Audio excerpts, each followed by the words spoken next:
నీ ఆయుధమైతే విజయం నీకు బానిస అవుతుంది అని స్వామి వివేకానంద చెప్పారు. జీవితంలో ఎన్ని కష్టాలు ఎదురైనా అనుకున్నది సాధించాలనే పట్టుదల ఉంటే విజయం వరిస్తుంది. నంద్యాల జిల్లాకు చెందిన ఓ మహిళ ఒకవైపు కూలీ పనులు, ఇంటి బాధ్యతలు నిర్వర్తిస్తూనే కష్టపడి చదివి గ్రూప్ 2లో జాబ్ సంపాదించారు.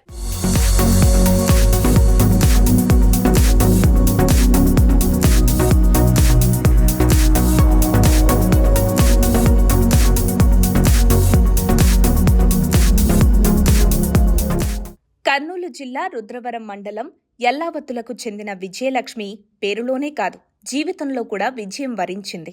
ఏపీపీఎస్సీ గ్రూప్ 2లో అసిస్టెంట్ సెక్షన్ అధికారిగా ఎంపికయ్యారు. విజయలక్ష్మి చిన్ననాటి నుంచి ఎన్నో కష్టాలు అనుభవించారు.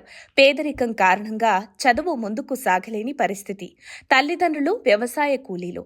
మొత్తం 5గురిలో విజయలక్ష్మి చిన్నవారు.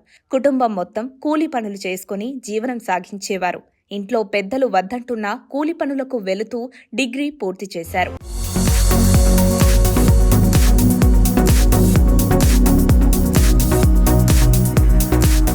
2018లో సొంత ఊరికి చెందిన చెన్నయ్యను పెద్దల్ని ఎదురించి మరీ ప్రేమ వివాహం చేసుకున్నారు. దంపతులిద్దరూ కష్టపడి కూలి పనులకు వెళ్లి ఓ ట్రాక్టర్ కొనుగోలు చేశారు. చెన్నయ్య ట్రాక్టర్తో వ్యవసాయ పనులకు వెళుతూ సంపాదించడం మొదలుపెట్టారు. వివాహమైందని విజయలక్ష్మి అక్కడితో ఆగలేదు. జీవితంలో ఏదైనా సాధించాలనే పట్టుదలతో ముందుకు సాగారు. ఉదయం నుంచి సాయంత్రం వరకు కూలి పనులకు వెళుతూ రాత్రివేళల్లో కష్టపడి చదివారు. చదువు పట్ల ఆమెకున్న మక్కువను చూసి భర్త చెన్నయ్య ఆమెను ప్రోత్సహించారు. ఆ తర్వాత విజయలక్ష్మి గ్రూప్ 2 శిక్షణ కోసం హైదరాబాద్ వెళ్లి హాస్టల్లో చేరారు. నా పేరు విజయలక్ష్మి. మా ఊరు ఎల్లావతుల గ్రామము.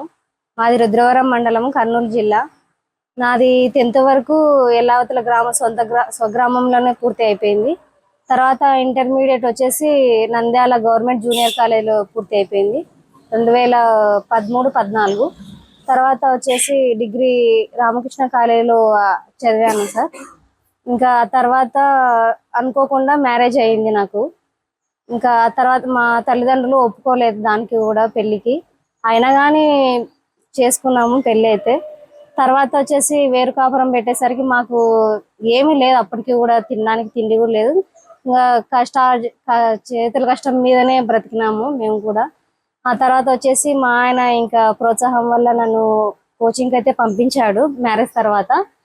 ఇంకా అనుకోకుండా ఆ సమయంలో వచ్చేసి మా ఆయనకి కాలు ఫ్రాక్చర్ అయింది రోడ్డు ప్రమాదంలో. ఇంకా ఆయన చూసుకుంటూనే చదువుకున్నాను. కొద్దిసార్లు ఏడ్చుకున్నాను, ఎందుకు అసలు చదవాలన్నా వద్దా, ఏంటి పరిస్థితి, రోజు గడవని పరిస్థితి మాకు.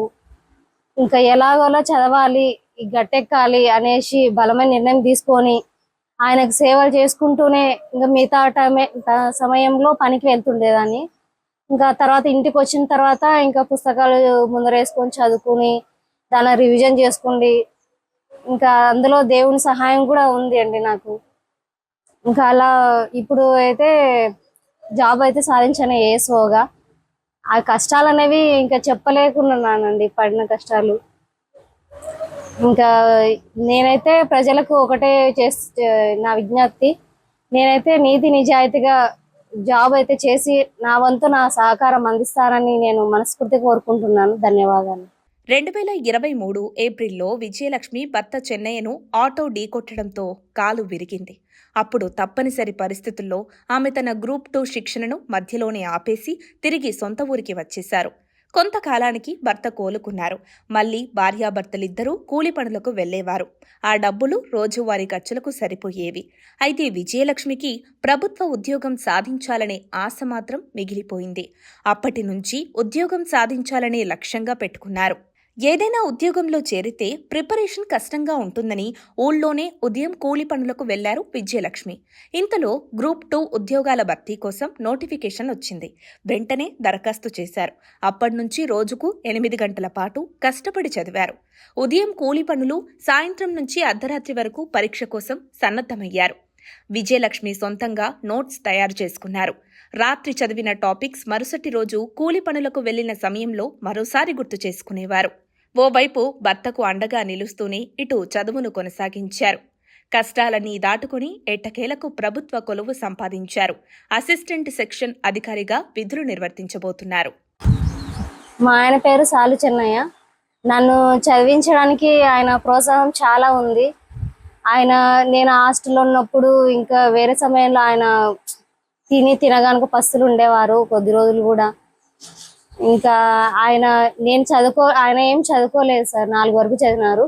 నేను చదువుకోలేదు కదా, నా భార్యను చదివించాలి, ఎన్ని అవమానాలు ఎదురైనా ఎంతమంది హేళన చేసినా ఒక స్థాయిలో నిలబెట్టాలి అనేసి బలమైన డెసిషన్ తీసుకున్నారు ఆయన.